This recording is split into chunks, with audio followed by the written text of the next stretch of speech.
За сайн байцгаана уу. Энэ өдрийн мэндийг хүргэе. За тэгээд их үзэн Чингис хааны Монгол бахархлын өдөр зориулж манай үндэсний төв номын сан маань сайхан Чингис хааны үеэс за тэрнээс дараагийн хаадын язгуур угсааны тайж ноёдуудын одоо угийн бичиг, гэрийн угийн бичиг гэдэг тийм сайхан дэлгэмэл их эртний хаад язгуурын угсааны ийм 12,000 гаруй хүмүүсийн нэр нь орсон юм сайхан бүтээлийг дэлгэжээ. Тэгээд Монгол бахархлын өдөртөө зориулж энэ сайхан бүтээлтэй төв номын сандаа ирж үзэл сонирхлоо маш их сэтгэл хөдлөж байна.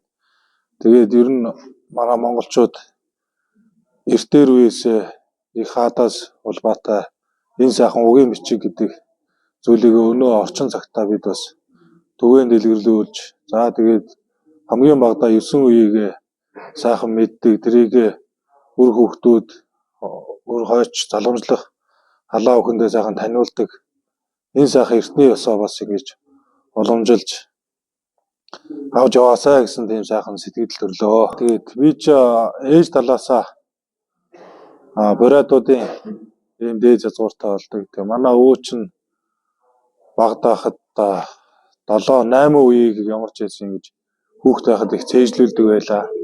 Тэр бас уламжлал ёсоо ер нь дагаж бид нар ч гэсэн одоо цагт өөр хүүхдүүдтэй ер нь дээшлээ 7-8 үе сайн цээжлүүлдэг. За тэднийхээ ямар аж төрөл яаж хийдэг байсныг нь ярьж өгдөг. Энэ сайхан уламжлалыгаа бас нийт Монголын ард түмэн бас сэргээгээсэй гэж би бас хүсэж байна. За тэгээд энэ сайхан номын санд үндэсний номын санд маань гарч байгаа энэ сайхан үзэсгэлэнгээ ирж хүрэлцэн ирж үзээрэй. Өөр хүүхдэд дагуулж ирж үзээрэй.